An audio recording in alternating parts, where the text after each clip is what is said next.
like great discussions going on. And I think one of the things that we want you to be aware of, the same way that Dr. Wayman has broken you into groups after we have this discussion, is a pattern for you and your teams. So the idea here is there's a lot that can happen with collaboration rather than the one-man rule where it's my way or the highway, do this and get it done and I'll check on you. If you get a first impressions team, I was talking to Pastor Scott, you know, they can remind each other, hey, look, you better tell your face that it needs to smile. Or if I came as a pastor and told them that stuff, they might be offended. But in a group that know each other, that are part of a team, they can say those kind of things. Hey, you need a breath mint. You know, you need to make sure you wash your hands before you shake their hands. Or whatever. Wear white gloves. White gloves, yeah. So the idea there is, if you create a small group and empower them to do this, then they can police each other, if you will, or correct each other, help each other, and develop that. So you're starting to think now that teams aren't just a luxury, they're a necessity. And that's how to turn it over to a group of people that one guy might not get it done for you, but a team of them will be able to. Make sense? All right, so the questions that we're asking right now are, what are you currently doing to build relationships with your attendees? The first time people come to your church, what is that process? What are you looking for? What are you doing in order for us to move that forward to get better at it? I think, again, we were just talking about a newer church, for instance, probably is more conscious of this than a church that's older. Because an older church begins to focus on other things, and if they're not careful, they leave this one to the side. And so we're saying whether you're old or young, it helps you to understand that when people are coming, those first impressions, you only have a few moments to make that impression. So what are you doing?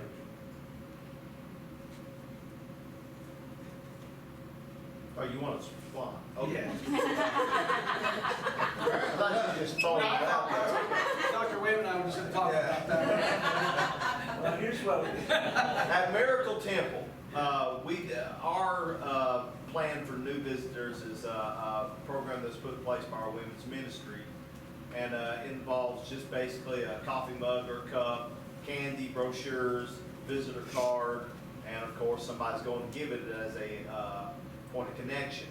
What the Huddle Up session and the members from our church were looking at, and Westwood as well, looking at growing that. Instead of making it more so the responsibility of the women's ministries, delegate it to an actual team of hospitality. That's good. And instead of an individuals,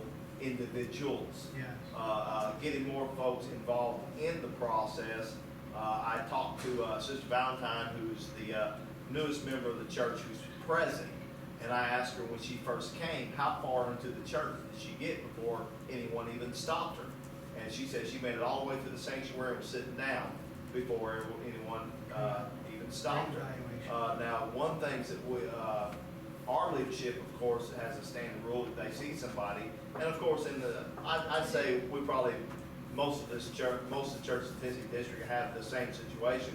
There's somebody new, we know him, we can see him. It's not like it's, oh man, I didn't see you way back there in the third row.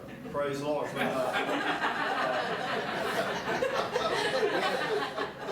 When that happens, our leadership has that same rule that they go and they greet them, but the fact that she made it all the way in here before somebody greeted her says that, hey, we need to step it up somewhere for the connection breakdown.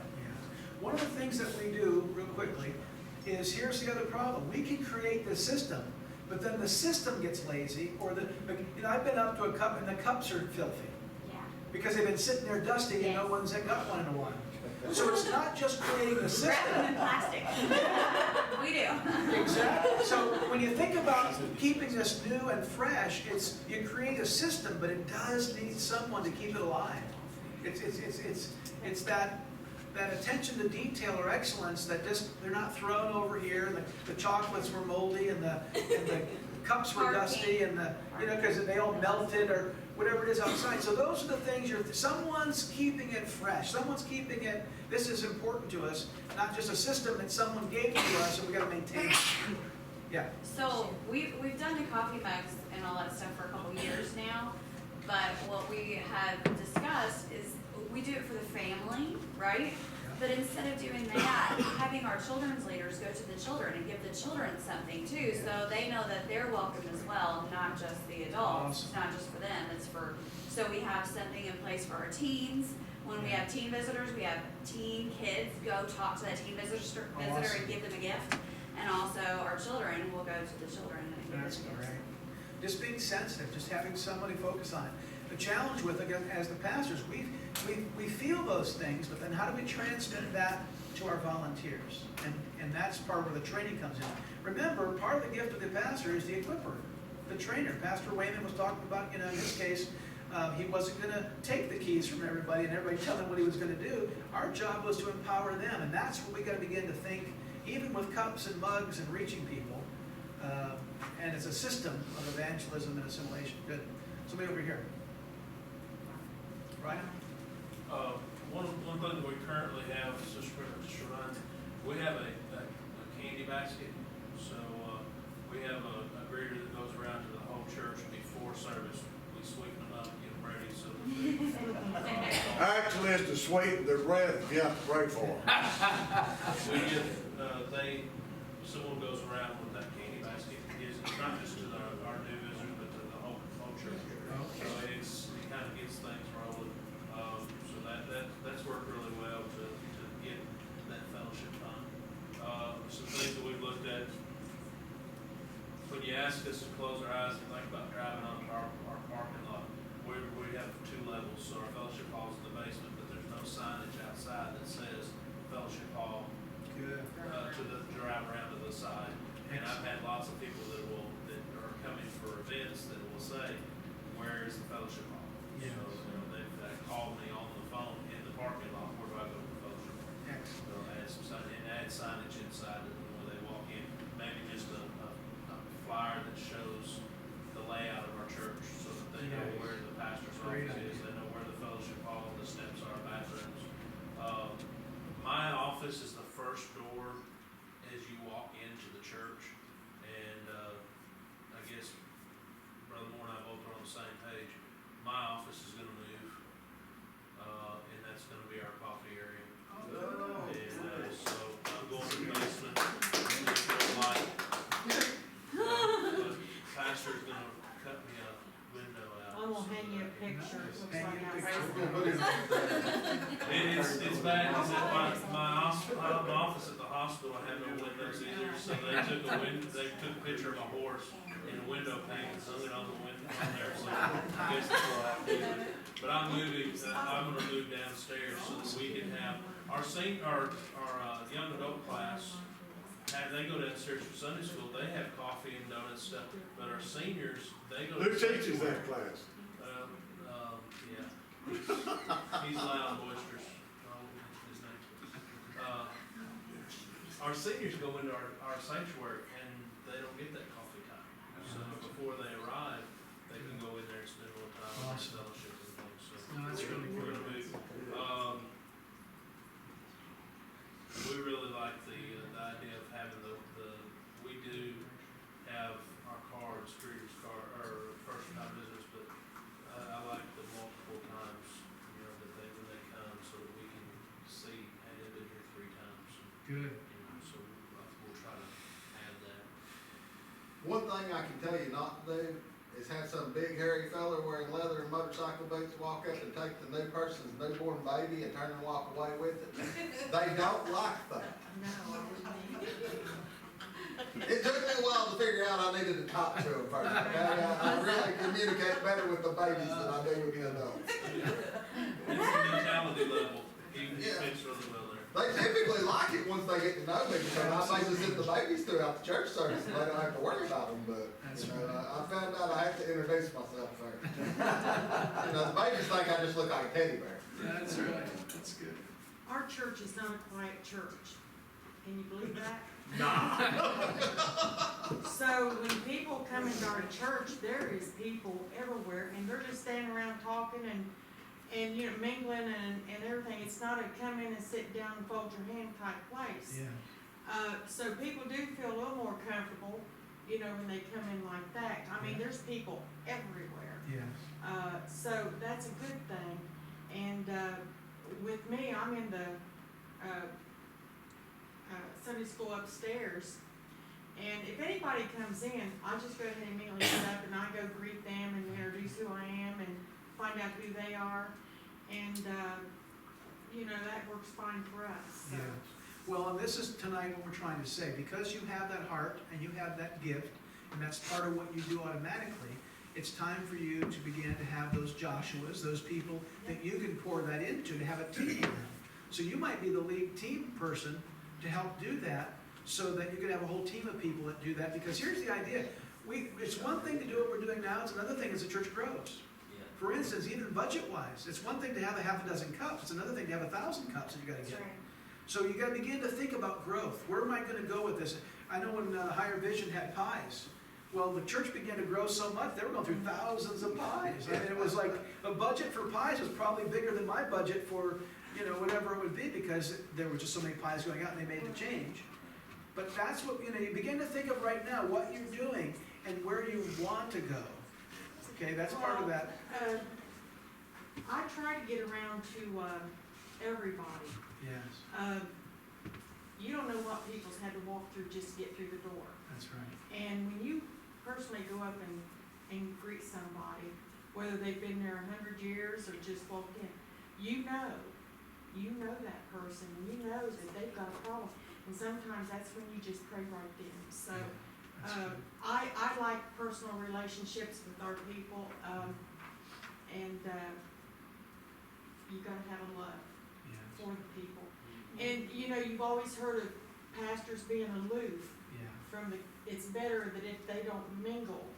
And I just don't know how that works for people. right. And I don't know how it is anywhere else in the country, but down south, it's just different, you know?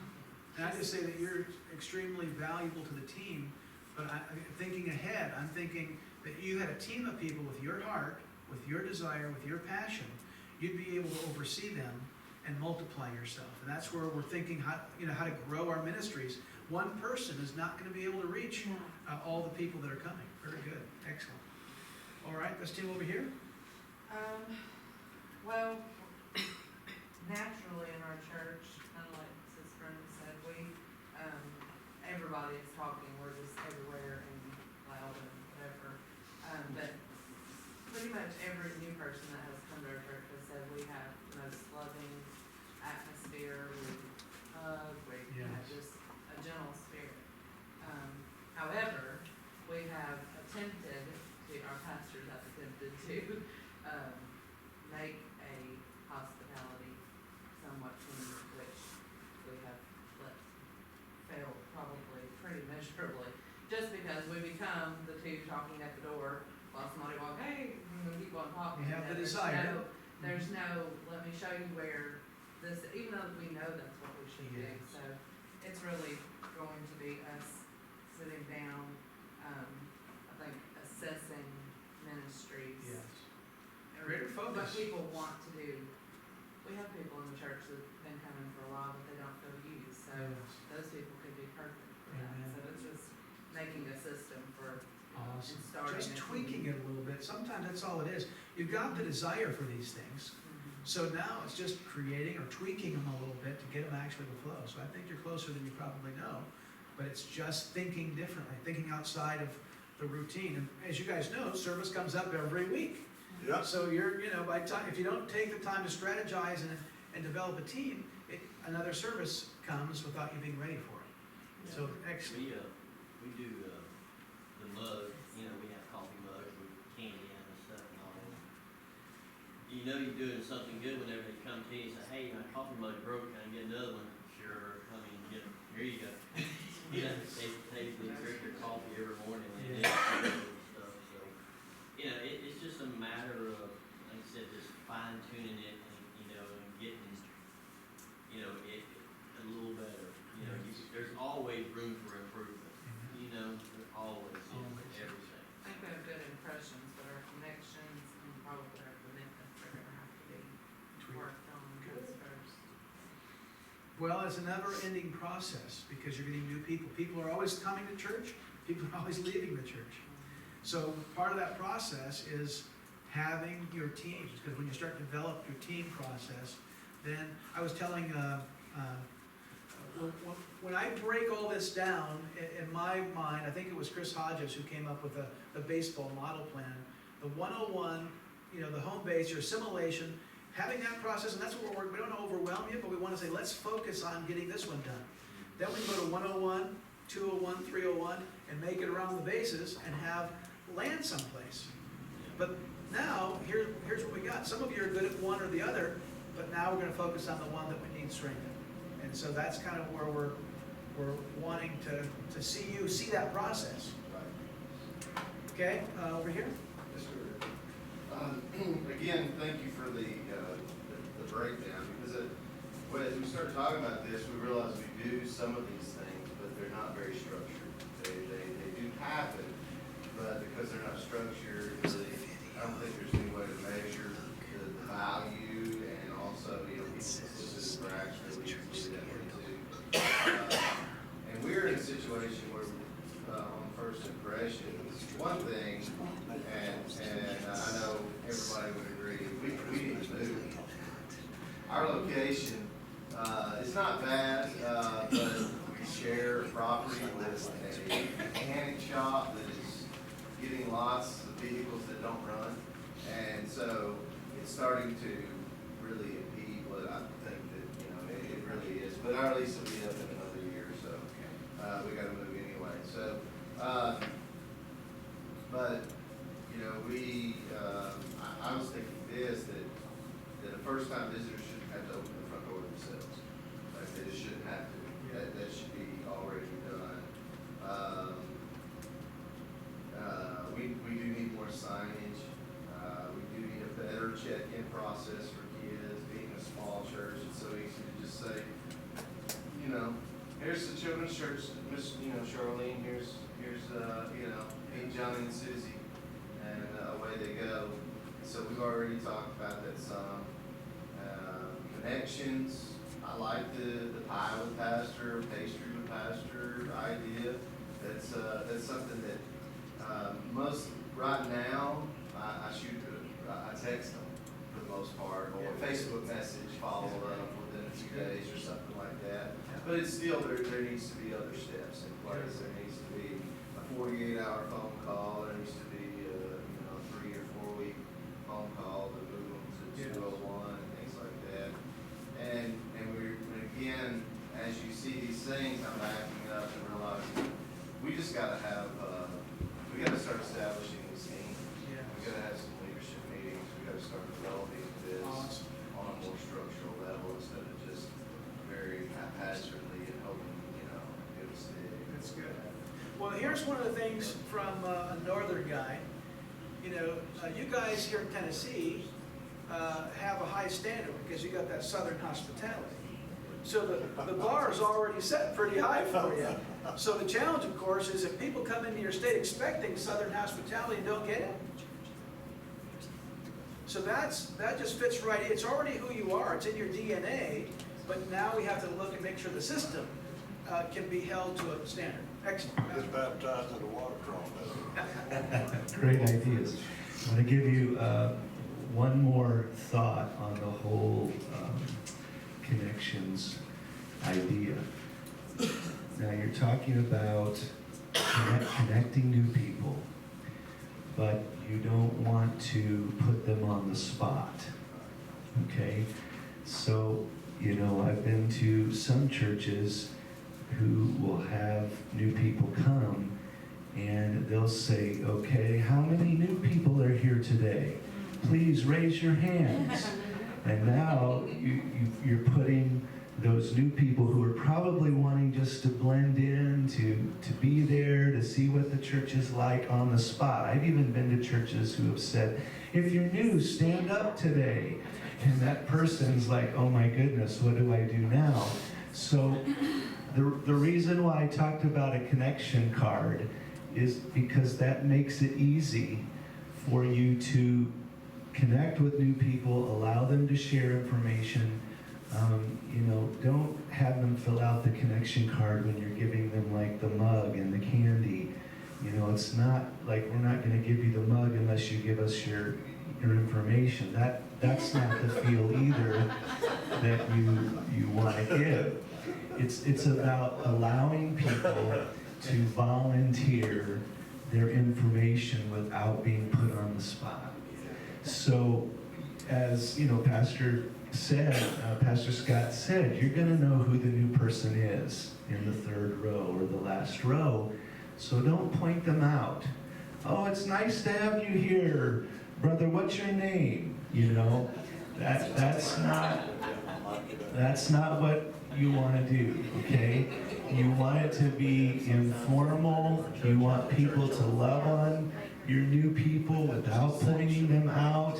You want to give them a chance. If there is a connection card, to say, hey, if you're a guest here today, and then don't look at them. If you're a guest here today, you know, please fill out this card. We'd love to give you a mug, or we'd love to give you a Chick-fil-A sandwich. Drop it in the offering, and then when you take up the offering, reinforce it.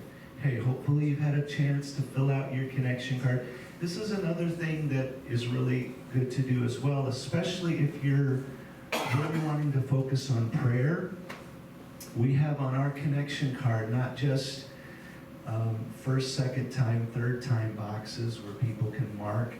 And by the way, please don't ask for every bit of information. You know, make it simple. Name, email. Bank account. Yeah, bank account. Those three things are what you need. Direct deposit. Yeah. You know, it may be as simple as name, email, phone number. You may not even ask for the address. You may ask for the address, but make it really, really, really simple. Sister Charles. One thing that we added, because we don't like taking other people's sheep. So we literally have a box on there that says, I'm looking for a home church. Good. Or I'm just visiting. And Good. we also have 2 boxes that could say, I want a text from the pastor, or I want a call from the pastor. That That's way good. we know, because we've also had times where we've called them and they're like, why are you calling me? Yeah. You know, so. That's good. It's a good idea. You know, what works for you, whatever can make it user-friendly to that guest is really important. But keep the information very, very short so they don't have to spend a lot of time filling out the card. Also, on the back side of our card, we actually have a prayer need or a praise report. And so when we do the connection card, we say, listen, and we start with this. To all of our family here at Higher Vision or attendees, we would love to hear from you if you have a prayer need or a praise report. If you'll mark that down and drop that in the offering, we would love to know how to pray for you, because our staff meets every week and we pray over the needs of our church. And if you're a guest here today, we would love for you to fill this out so we can, provide whatever's needed. That way that guest doesn't feel like they're the only one filling out the card, because now you have church people who are loving it because they get to share their prayer request or their need with you. And so when the offering bags go around, several people are dropping it into the offering, and that one guest or that family or two, they don't feel like you're pointing them out. So just a couple of ideas on that. How large did you get before you quit fielding prayer requests from the congregation? We're still doing it. Okay, well, I mean, I'm talking about from the pulpit for service, Like Oh. asking. you know? Asking? Because I know that that's probably a practice that's used in a lot of the churches here in Tennessee, because, like I said, we're more familiar. We know everybody by name. Yeah. It's really a preference. This is where we ended up. When you start having, especially on a Sunday morning, now it's a little different for We a do it on Sunday Wednesday night or a night. Wednesday night when you have primarily, you don't have guests, you have your own church folk. But when you start having new people come and you start fielding prayer requests and you get all kinds of things that are going to be weird to new people, especially if they're unchurched or they're not familiar with the way we do things. We decided that we didn't want to do that on Sunday morning, with new people in the congregation, because you just never know what you're going to hear. And then also sometimes you get unspoken requests. So now you have to explain that. This is what that means for new people. Remember that on Sunday mornings, if you're having guests, you are speaking, you are preaching to people who may not know your church lingo. So you have to be cognizant of that. This may sound strange to you as well, but when the gifts of the Spirit are happening, someone gives a message in tongues and interpretation. As a pastor, I wouldn't just go through that, especially if new people are there. I would explain it. I would say, Peter talked about that this is that which was spoken by the prophet Joel, that in the last days I would pour out my Spirit upon all flesh. And so if you're a guest here today, what you just experienced was the gift of tongues with an interpretation that is God speaking to our congregation. So because they don't know what that is. So especially when you start, having guests come to the church, you've got to start thinking through what you're doing and how to explain what you're doing. You may not have to change what you're doing. You probably will as the church grows. How do you have messages in tongues and interpretation with 1,000 people? It's more challenging. First of all, everybody's not going to be able to hear. So if someone does that, do they need a microphone? How do you do that? Because now you may have more than one person who's wanting to give a message in tongues and interpretation. So all I'm saying is that... I'm sorry, Pastor. Can I pause you right there? Yeah. We have a church up the street, of course, a very large church, 3,000 to 5,000 members. In speaking to their ministry team, it's not that they don't believe in the gifts of the Spirit, but it's not that they don't allow the gifts of the Spirit, but they do limit who is allowed. I guess the only way I know to say that. And I certainly see the pros and cons. I certainly see how could you stop God from moving, but I also see I've got 1,000 people here and I don't know who you are. And there's a whole lot of so-called prophets out there. Yeah. So how do you handle that in yours? Yeah, and I'm not going to say that, our way is the absolute right way, and honestly, each church and each pastor has to work through that to do it the best way possible. We started having people, we have an elder team, pastoral team that sits, in the front area every service. So if someone wants to give a message in tongues, we encourage those people to go to the pastoral team, share that they want to give a message in tongues, and then we, at the appropriate time, have that person step up to the microphone, give the message in tongues with, we also expect the interpretation with that. So it's ordered. Paul said that, let everything be done decently and in order. And so sometimes, it's crazy town and everything goes, and new people who come to our churches, they don't understand that. Pastor was talking about to me yesterday, he said, we have so many new Christians that if I threw someone down on the floor and threw oil on them, half the people would leave because they don't understand that. So you have to have some process in place that will allow God to do what he wants to do, but also you can bring decency and an order to that. So that's how we... Does anybody give you a do hard that. time about saying, you're taking the spontaneity out of this and all that kind of stuff? Oh, of course. Sure. Yeah. But I tell you this, it really helps so that we don't have even new people or people from other churches come who try to disrupt the service or do something that, you know, we don't even know who they are, as you said. And I remember one service at Joplin Family where a lady, right in the middle of my message, I was preaching. Yes. I was sharing a prophetic word. Which was Every message, you know, you're going to have prophetic words basically declaring, you know, God's voice and what he's saying for that time. So I was speaking a word in season. Yeah. And this woman I didn't know stands up and starts giving a message in tongues. So I basically said, ma'am, would you please sit down? You're out of order. Yeah.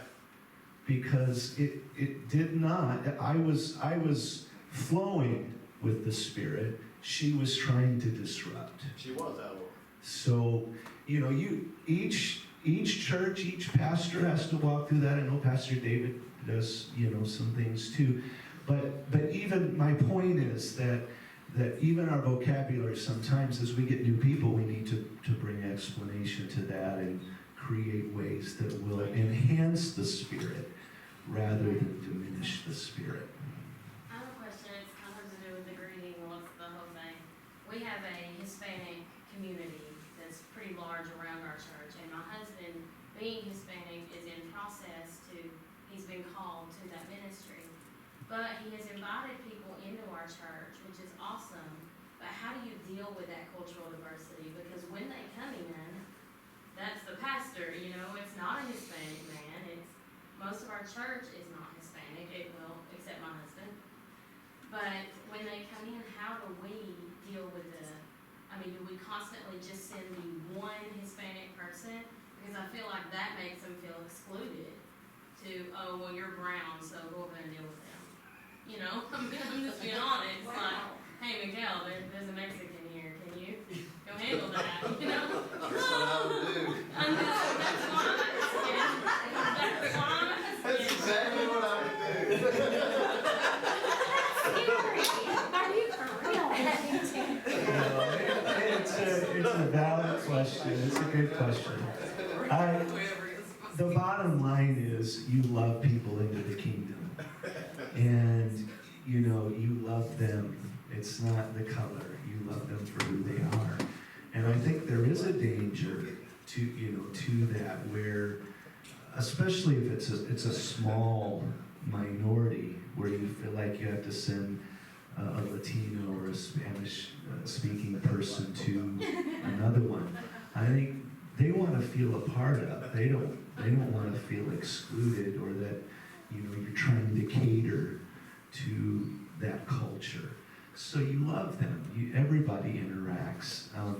I will tell you the larger question is, and of course I mentioned yesterday, we have, you know, Korean American service and a Messianic Jewish service and a Spanish service and, you know, Persian service. The bigger question is, how do you attract more multicultural diversity for the church? And especially in the larger cities, not necessarily in the smaller communities, but the larger cities, you have more diversity. You attract them because you put them in areas of leadership. If I'm a Latino and I come to a church that's primarily Anglo, I'm going to look and see, are there other Latinos serving in ministry and in leadership? Are there Latinos on the worship team? Are there African Americans on the worship team?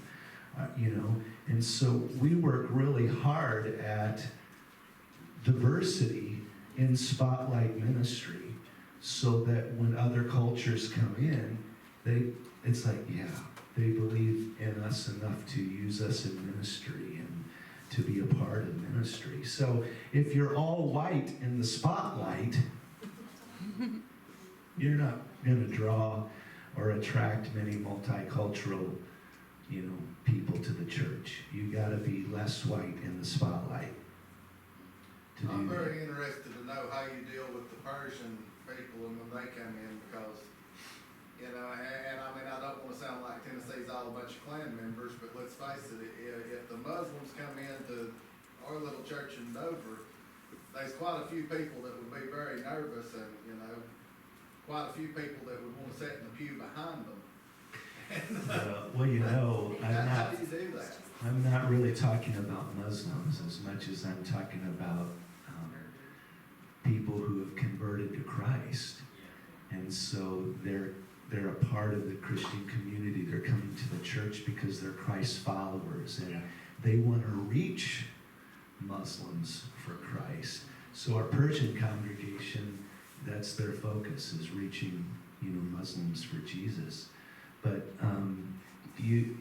different culture, you know, different strokes for different folks. You have to find ways to share the love of Christ. And the key is having people who are really committed to Christ. If you've got some people who converted from the Muslim faith, or they never were part of the Muslim faith, they're just Persians, Arabs, you know, part of that culture, but they're not Muslim.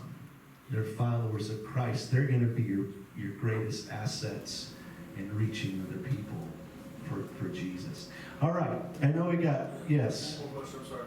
With your different diversity of your services you have, being the pastor of all of it, what is your role through each one of those?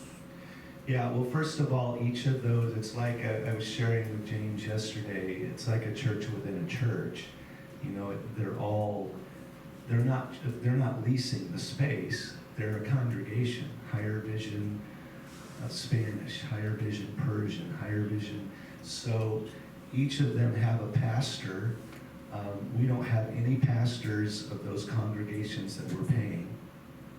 So they're all volunteer pastors, bivocational pastors, working jobs, but they're part of our staff and their team. And so we trust them. They lead our Persian and Korean American service. Both happen on our campus at 2 o'clock on Sunday afternoon. The other two services happen Saturday night. And so we'll visit. We'll be a part. They invite us to come in and preach from time to time, and they'll interpret. The difference is for these services, they're speaking that language. So it's Korean. And so when you start becoming multicultural, you're not trying to integrate everybody into an English-speaking service. You're allowing them to retain some of their cultural diversity. And, you know, some will never learn English, so you have, as the need arises, a different language speaking service. So that's kind of how we handle it. In our area, we're not really as culturally diverse as a lot of other areas, but it has to start somewhere. Yeah. I mean, you have to begin showing different cultures that they are welcome That's in right. your group and to be a part of your church.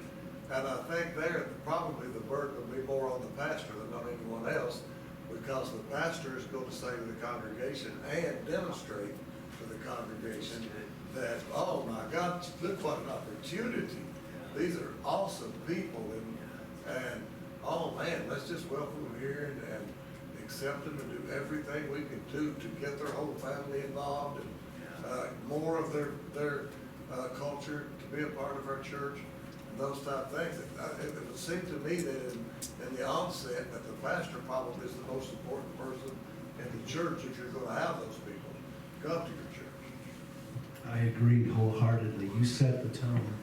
The pastor sets the tone. And I've always felt, how can we be a church that reaches out to the world and supports global missions, but we're not willing to touch people of different culture and color in our own backyard? Amen. I mean, how is that congruent as a church that we'll send money overseas to a missionary to reach people in other parts of the world, but we're not willing to reach the same people in our part of the world? And so we have the opportunity to model that. All right, we're coming to a close here, and a lot of this discussion is awesome. And again, I want you to know we've only covered 3 of the areas of the systems. We've covered the leadership system, apostolic, the evangelist system, evangelism, and the teaching, the spiritual growth or spiritual life. We didn't cover the pastor, congregational care. We didn't cover the prophet, which is worship and prayer. So we're doing our best to hone in on the 3. This card that I just passed out to you right now, this 4th quarter, is simple. Because now what we're asking you to do is summarize what you've worked on the last 48 hours. You're going to see 3 boxes. And I want you as a huddle just to summarize. I want you to walk out with some summarized ideas for change, for it to exceed. Starts with the first box, theme and goals. It moves to the outreach box, and then it moves to the assimilation box.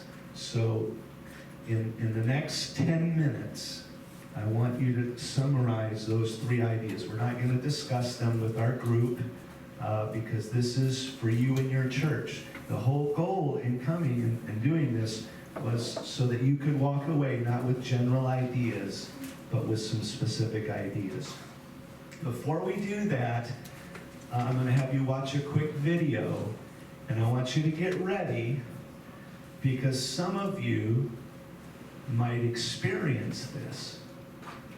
Let's watch together.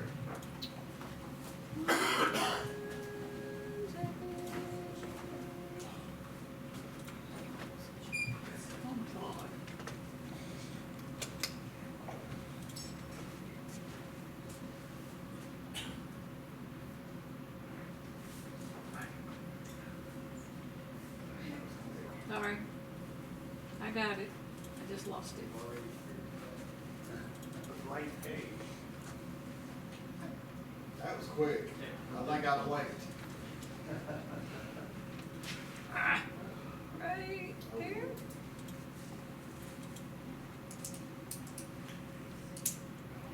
The messages were great, the pastor was great, everything was great. It was all so wonderful back then.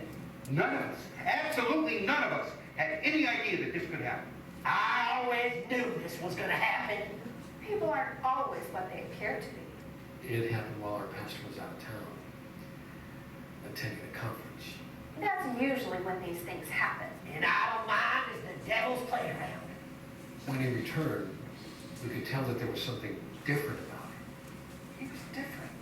So different. He tried real hard to conceal his transgression. So I marched right into Pastor's office and made him tell me exactly what happened. Our pastor finally broke down and confessed the matter to Faye, our church matriarch, on the condition that she tell no one. I immediately notified the prayer chief. I was shocked to hear what Pastor has said. You read about this thing happening elsewhere, but you never think it's going to happen to your church, to your pastor? At first I couldn't believe it. I said, no, Pastor would never do something like that. But the very next week in front of the whole congregation, and he admitted it.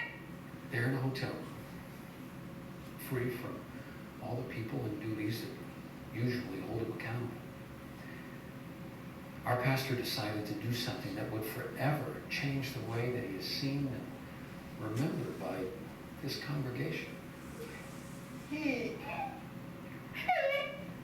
decided to change our church.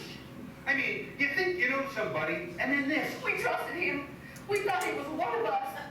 The first change he wanted to make was to update our music style. As the organist, the pianist, and the choir director for the past 13 years, I wasn't quite sure how to take that. So I stood right up and told him, if the organ was good enough for the apostles, then it is good enough for us. Praising the worship song. So what in the heck is wrong with the old rugged cross? I love the old rugged cross. We hardly ever used our hymnals anymore. And we had to learn a bunch of new songs that they put up on the screens with the